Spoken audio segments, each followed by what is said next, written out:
আলহামদুলিল্লাহ, শুকর আদায় করে নিচ্ছি সেই মহান আল্লাহ পাক রব্বুল আলমিনের দরবারে, যে মহান রব্বুল আলমিন আমাদেরকে এই ফিতনার জামানায়, মুসিবতের জামানায় দুনিয়ার সমস্ত ব্যস্ততাকে পিছিয়ে ফেলে তার হুকুমকে প্রাধান্য দিয়ে জুমার 2 রাকাত ফরজ নামাজ আদায় করার লক্ষ্যে তার ঘর মসজিদে আসার বসার, কিছু কথা বলবার এবং শুনবার মতো তৌফিক দান করলেন। এজন্যে আমরা সবাই অন্তঃস্থল থেকে একবার শুকর আদায় করি। সকলে বলি কালিমাতুশ শুকুর, আলহামদুলিল্লাহ। লক্ষ কোটি দরুদ নাজিল হোক সেই সত্যের দিশারি, রহমতের কান্ডারি, হেদায়েতের ভান্ডারি, সাইয়্যিদুস সাকালাইন, ইমামুল মুরসালিন, নবী আযম, শফি আকরম, হাবিবে কিবরিয়া, আশরাফুল আম্বিয়া, হযরত মুহাম্মদুর রাসূলুল্লাহ। সকলে বলি সাল্লাল্লাহু আলাইহি ওয়াসাল্লাম। তো আপনাদের সামনে আমি পবিত্র কালামুল্লাহ থেকে একটা আয়াতের একটু অংশ তেলাওয়াত করেছি। রাসূল সাল্লাল্লাহু আলাইহি ওয়াসাল্লামের অসংখ্য গণিত হাদিস থেকে একটি হাদিস আমি পাঠ করেছি। উক্ত আয়াত এবং হাদিসের ভিত্তিতে 2-1টা কথা আপনাদের সামনে বলার চেষ্টা করব। আল্লাহ আমাদের সকলকে আমলের নিয়তে শোনার তৌফিক দান করেন। সকলে বলুন আমিন। তো আয়াত পড়েছে, আল্লাহ পাক রব্বুল আলামিন বলেন, আল্লাযী খালাকাল মাউতা ওয়াল হায়াতা লিয়াবলুয়াকুম আইয়ুকুম আহসানু আমালা। আল্লাহ পাক রব্বুল আলামিন পুরা দুনিয়ার মানুষদেরকে ডাক দিয়ে বলেন, ও আমার নবীর উম্মতের দল, আমি আল্লাহ পাক রব্বুল আলামিন কত দয়া করে, কত মায়া করে তোমাদেরকে বানাইছি। ওরে বান্দা, তুই যখন দুনিয়ার জগতে চলে যাবা, দুনিয়ার জগতে যাওয়ার পর তুই তোর নিজের চেহারার দিকে একটু তাকায় দে। ও বান্দা, তোর চোখের দিকে তাকায় দেখ, আমি আল্লাহ কত সুন্দর করে তোর চোখ 2টা বানাইছি। ও বান্দা, তোর হাতের দিকে তাকায় দেখ, তোর পায়ের দিকে তাকায় দেখ, তোর পুরা চেহারার দিকে তাকায় দেখ, তোর চেহারাটা কত সুন্দর করে আমি আল্লাহ পাক রব্বুল আলামিন বানাইলাম। ও বান্দা, তোর আকৃতি যখন আমি আল্লাহ পাক রব্বুল আলামিন সৃষ্টি করে ফেললাম, আমি আল্লাহ পাক রব্বুল আলামিন তোকে নির্ধারিত একটা হায়াত দিয়ে দিলাম। ওরে নবীর আশিক উম্মতের দল, আল্লাহ পাক রব্বুল আলামিন বলেন, আল্লাযী খালাকাল মাউতা ওয়াল হায়াতা লিয়াবলুয়াকুম আইয়ুকুম আহসানু আমালা। তামাম দুনিয়ার মানুষকে আল্লাহ পাক রব্বুল আলামিন ডাক দিয়ে বলে, ও আমার উম্মতের দল, তোমাদেরকে আমি মৃত্যু নামক একটা জিনিস এবং হায়াত, জীবিত নামক একটা জিনিস কেন দান করেছি জানো? আল্লাহ পাক রব্বুল আলামিন জানায় দেয়, হায়াত এবং মৃত্যু এই 2টা জিনিস দিয়ে আমি আল্লাহ পাক রব্বুল আলামিন একটু দেখতে চাই, আমি আল্লাহ তোরে কত সুন্দর করে বানাইছি, এর বিনিময়ে তুমি আমার কাছে কি নিয়ে ফিরে আসো? কোন বান্দা বেশি আমল করে, কোন বান্দা আল্লাহর ইবাদতের মধ্যে মশগুল থাকে, কোন বান্দা গুনাহের কাজগুলো বেশি বেশি করে, আল্লাহর হুকুম মানে না, এই পরীক্ষাটা করার জন্য আমি আল্লাহ পাক রব্বুল আলামিন তোদেরকে দুনিয়ার জগতে পাঠাইয়া দিলাম। ও বান্দা, দুনিয়ার জগতে যাওয়ার পর তুই আমার কাছে পরীক্ষা দিবি, আমি আল্লাহর দেওয়া হুকুমগুলো মানবি কিনা। যদি মানো, আমি আল্লাহ পাক রব্বুল আলামিন তোর এই নেক আমলটা আমি বেহুদা ফালায়া রাখবো না। দুনিয়ার মধ্যে যাওয়ার পর বান্দা, তুই যদি নেক আমল করে আমি আল্লাহর দরবারে আসতে পারো, আমি আল্লাহ পাক রব্বুল আলামিন তোকে বিনা হিসাবে জান্নাতে পৌঁছায়া দিব। প্রক্ষান্তরে বান্দা, দুনিয়ার জগতে যাওয়ার পর তুই আমি আল্লাহর দেওয়া হুকুম মানলি না। আমি আল্লাহ বললাম, বান্দা নামাজ কায়েম কর, তুই নামাজের সময় অন্য জায়গায় ঘোরাফেরা করলি, বাজারে বিভিন্ন দোকানে আড্ডা দিলি। ও বান্দা, আমি আল্লাহ পাক রব্বুল আলামিন ডাক দিয়ে বললাম, যাকাত দে, তুমি যাকাত না দিয়া বিভিন্ন গুনাহের কাজের মধ্যে মশগুল হয়ে গেলা। আমি আল্লাহ পাক রব্বুল আলামিন ডাক দিয়ে বললাম, বান্দা টাকা থাকলে হজে যাও। তুমি বান্দা হজে না গিয়া টাকাগুলো বেহুদা উড়াইয়া দিলা। ওরে নবীর আশিক উম্মতের দল, আল্লাহ পাক রব্বুল আলামিন ডাক দিয়ে বলে, বান্দা তুই দুনিয়ার জগতে যেই পরিমাণ গুনাহ নিয়ে আমি আল্লাহ পাক রব্বুল আলামিনের দরবারে হাজির হবি, কিয়ামতের ময়দানে আমি আল্লাহ পাক রব্বুল আলামিন তোকে সেই পরিমাণ শাস্তি দান করব। যেই পরিমাণ নেক আমল নিয়ে বান্দা তুই আমার দরবারে হাজির হবি, কিয়ামতের ময়দানে আমি আল্লাহ পাক রব্বুল আলামিন তোকে সেই পরিমাণ শান্তি দান করব। ওরে নবীর আশিক উম্মতের দল, দুনিয়ার জগৎ থেকে যেই বান্দাটা গুনাহ নিয়ে অন্ধকার কবরে যাবে, হাদিসের মধ্যে পাওয়া যায় প্রত্যেকটা ধাপে ধাপে ওই বান্দাকে আল্লাহ পাক রব্বুল আলামিন লাঞ্ছিত করবেন, অসম্মানিত করবেন, তাকে শাস্তি দিবেন। আল্লাহর পয়গম্বর হাদিসের মধ্যে বলেন, হে আমার উম্মতের দল, আল্লাহ পাক রব্বুল আলামিন তোদেরকে দুনিয়ার জগতে পাঠাইলেন, তোদেরকে দাওয়াত দেওয়ার জন্য আমি নবী মুস্তাফাকে দুনিয়ার জগতে পাঠাইলেন। ও বান্দা, তোরা যদি আমার কথা না শোনো, তোদের কেমন শাস্তি দেওয়া হবে জানো রে? হাদিসের মধ্যে পাওয়া যায় একটা গুনাহগার বান্দার শাস্তি তার শুরুর জীবন থেকে শুরু হয়ে যায়। বান্দা যখন একটা গুনাহগার বান্দা যখন তার কাছে মালাকুল মউত চলে আসবে, বান্দা যখন মৃত্যুর শয্যায় সজ্জিত হয়ে যাবে, আল্লাহ পাক রব্বুল আলামিন ডাক দিয়ে বলবে, ফেরেশতা তাকে দেখো বান্দাটা নেক আমল করেছে নাকি গুনাহের কাজ করেছে। যেই বান্দার আমলনামায় গুনাহের ভাগটা বেশি পাওয়া যাবে, যেই বান্দা গুনাহ করে অন্ধকার কবরে যাবে, আল্লাহ পাক রব্বুল আলামিন মৃত্যুর সময় ওই বান্দার নিকট কয়েকটা ফেরেশতা পাঠিয়ে দিবেন। এই ফেরেশতাগুলো ওই বান্দার সামনে এমন আকৃতিতে হাজির হয়ে যাবে, এমন ভয়ঙ্কর রূপ নেবে, আল্লাহর কসম করে বলে আল্লাহর পয়গম্বর বলেন, ওই ভয়ঙ্কর চেহারাটা দেখার সঙ্গে সঙ্গে ওই গুনাহগার বান্দা তার এই পরিমাণ পানির পিপাসা লেগে যাবে। আল্লাহর পয়গম্বর বলেন, আটলান্টিক মহাসাগরের পানিও যদি সেই বান্দাকে পেলায় দেওয়া হয়, পুরা সমুদ্রের পানিও যদি ওই বান্দাকে খাওয়ায় দেওয়া হয়, বান্দার পিপাসা নিবারণ হবে না। এই বান্দা যখন মৃত্যুর শয্যায় সজ্জিত হয়ে যাবে, আল্লাহর হুকুমে ফেরেশতারা তাকে বিভিন্ন প্রকার শাস্তি দেওয়া শুরু করে দিবে। জাহান্নাম থেকে একদল ফেরেশতা চলে আসবে তাকে জাহান্নামে নিয়ে যাওয়ার জন্য। দুনিয়ার জগতে কবরে যাওয়ার আগেই তার আযাব শুরু হয়ে যাবে। তাকে যখন কবরে রাখা হবে, দুইজন ফেরেশতা তার কবরে চলে আসবে। কবরে আসার পর বলবে, মান রাব্বুকা মা দীনুকা মান হাদার রাজুল আল্লাযী বুইসা ফীকুম। ওরে বান্দা বল, তোর রবকে, তোর দিন কি?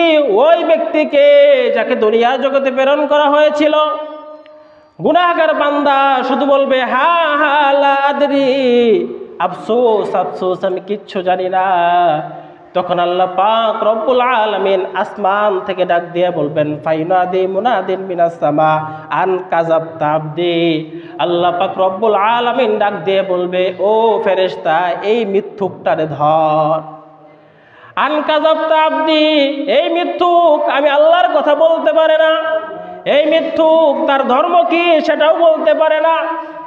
আমার পয়গম্বরকে যাকে পুরা বিশ্বের মুসলমানরা চিনে, এই মিথ্যুক তাকেও নাকি চিনে না। ও ফেরেশতা, একে পাকড়াও কর। আন কাযাবতা আবদি ফাফরিশুহু মিনান নার ওয়ালবিসুহু মিনান নার ওয়াফতাহু লাহু বাবান ইলান নার। আল্লাহ পাক রব্বুল আলামিন ডাক দিয়ে বলবে, ফেরেশতা, এই নাফরমানের কবরের মধ্যে নগদ জাহান্নামের আগুনের বিছানা বিছায়া দাও। এই নাফরমানের শরীরের মধ্যে জাহান্নামের পোশাক পরিধান করায় দাও। জাহান্নাম থেকে একটা দরজা এই নাফরমানের কবরের দিকে চালু করে দাও, যাতে কিয়ামত পর্যন্ত এই নাফরমান আগুনের মধ্যে শুধু জ্বলে জ্বলে সারকার হয়ে যায়। ওরে নবীর আশিক উম্মতের দল, জাহান্নামের আগুনের একটু সেক, একটু তাপ যদি আপনার শরীরে লাগে, সহ্য করার মতো শক্তি নাই। ও বান্দা, গুনাহ করার সময় খুবই মজা লাগে। শয়তান আমাদেরকে ধোঁকা দেয়, শয়তানের ধোঁকায় পড়ে আমরা গুনাহ করি। ও বান্দা, একটু কি চিন্তা হয় না?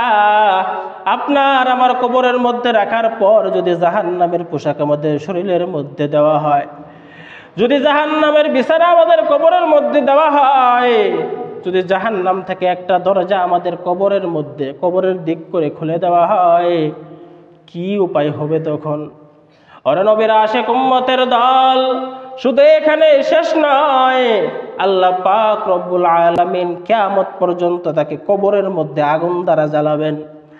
এরপর যখন হাসরের মাঠ কায়েম হয়ে যাবে, সমস্ত বান্দাগুলোকে যখন হাসরের ময়দানে নেওয়া হবে, আল্লাহ পাক রব্বুল আলামিন সূর্যকে ডাক দিয়ে বলবে, সূর্য, তোমার যতটুকু পাওয়ার আছে সবটুকু পাওয়ার দিয়ে তুমি তাপ দেওয়া শুরু করে দাও। সূর্য যখন তার পুরো পাওয়ার দিয়ে মানুষগুলোকে তাপ দেওয়া শুরু করে দিবে, মানুষের গুনাহ অনুযায়ী তাদের শরীরের মধ্যে তাপ লাগবে। হাদিসের মধ্যে পাওয়া যায়, যার গুনাহ কম, সূর্যের তাপে তার শরীর থেকে ঘাম বয়ে বয়ে হাঁটু পর্যন্ত হয়ে যাবে। কারো যার গুনাহ একটু বেশি, তার কোমর পর্যন্ত ঘাম হবে। যার গুনাহ অনেক বেশি, সেই ঘামের ভিতরে হাবুডুবু খাবে। ওরে নবীর আশিক উম্মতের দল, আল্লাহ পাক রব্বুল আলামিন ডাক দিয়ে বলবে, যত পারো এদেরকে শাস্তি দাও। দুনিয়ার জগতে এদেরকে আমি অনেক সুযোগ দিয়েছি, আমি নবী পাঠাইছিলাম, এরপরে কত আলেমদেরকে বুঝাইছে, শুনে নাই। আজকে আমি ইনসাফ করব, এদেরকে যত পারো তোমরা শাস্তি দাও।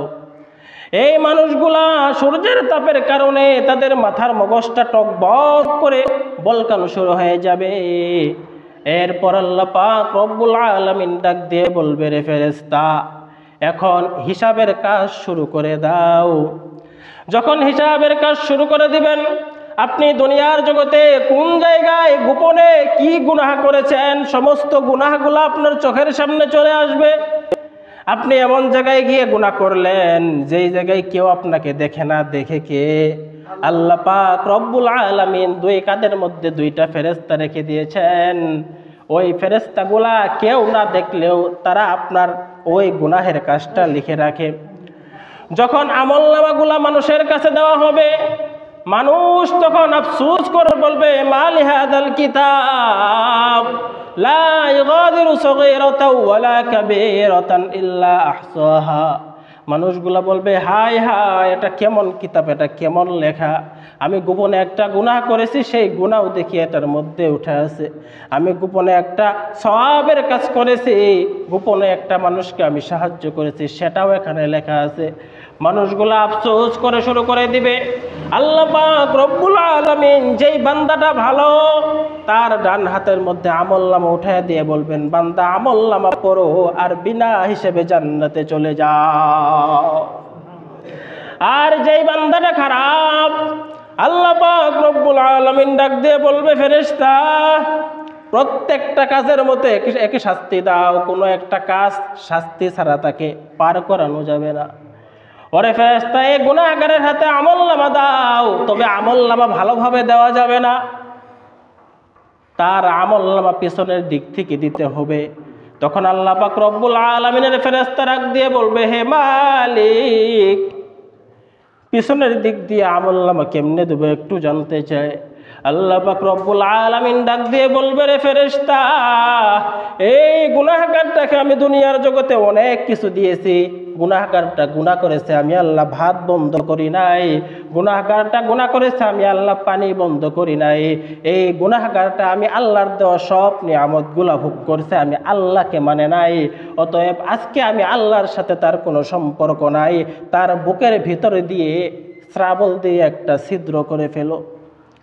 হুকুম পাওয়ার সঙ্গে সঙ্গে ওই গুনাহগারের বুকের মধ্যে ফেরেশতা এমন জোরে একটা থাপ্পড় দিবে, গুনাহগারটার বুকটা ছিদ্র হয়ে যাবে।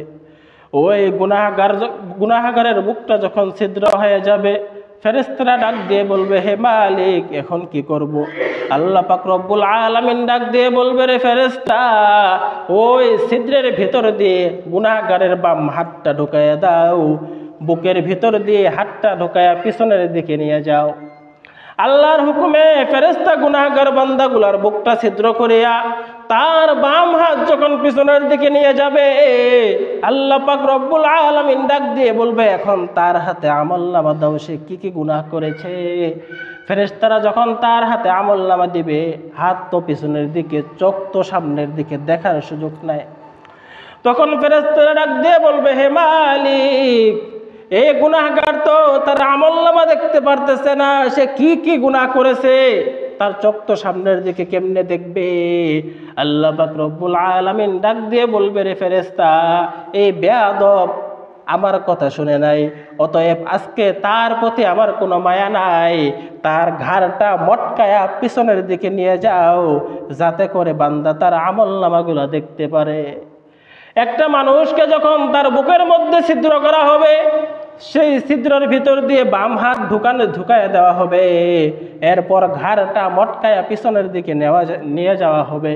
ও বান্দা, একটু চিন্তা করো রে ভাই, দুনিয়ার জগতে একটা মানুষের হাত যদি কেটে যায়, কি পরিমাণ রক্ত বাহির হয় সহ্য করা যায় না। ও বান্দা, কারো পা যদি ভেঙে যায়, কি পরিমাণ কষ্ট হয় সহ্য করা যায় না। ও বান্দা, কারো শরীরের মধ্যে কোনো আঘাত যদি লাগে, কি পরিমাণ কষ্ট হয় সহ্য করা যায় না। কিয়ামতের ময়দানে যখন আল্লাহ পাক রব্বুল আলামিন আমাদের এই কলবটাকে ছিদ্র করে ফেলবেন, হাতটাকে ভিতর দিয়ে ঢুকাইয়া দিবেন, ঘাড়টাকে মটকায় পিছনের দিকে নিয়ে যাবেন, সহ্য করতে পারবেন না।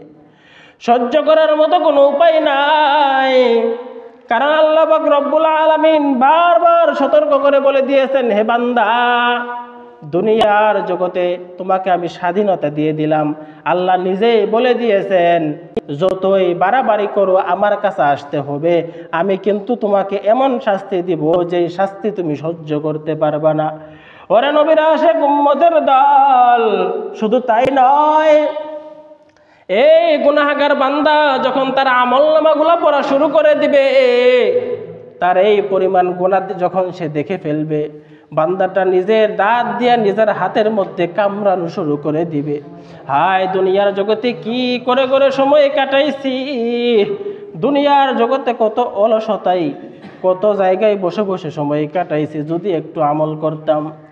এর পরের ধাপ যখন ফুলসিরাতের পুল এই গুনাহগার বান্দাগুলাকে পার করানোর জন্য নিয়ে যাওয়া হবে, আল্লাহ পাক রব্বুল আলামিন ডাক দিয়ে বলবে, ফেরেশতা, এই গুনাহগারটাকে ভালো করে শাস্তি দাও।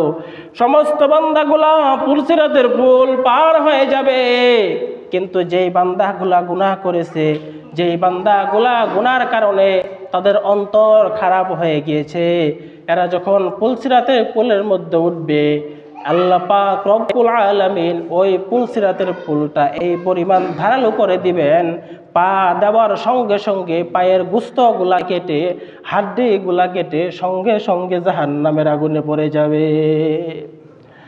ওরে নবীর আশিক উম্মতের দল, কিয়ামত পর্যন্ত ওই বান্দা জাহান্নামের আগুনে জ্বলবে, কোনোদিন বান্দাকে জাহান্নামের আগুন থেকে উঠানো হবে না। ওরে নবীর আশিক উম্মতের দল, বিছানায় শুয়ে শুয়ে বালিশের মধ্যে মাথা দিয়ে একটু চিন্তা করবেন, আপনার আমার কবরের মধ্যে যদি এমন শাস্তি দেওয়া হয়, আপনার আমার হাসরের ময়দানে যদি এমন শাস্তি দেওয়া হয়, আপনার আমার ফুলসিরাতের পুলের মধ্যে যদি এমন শাস্তি দেওয়া হয়, সহ্য করার কোনো উপায় নাই। অতএব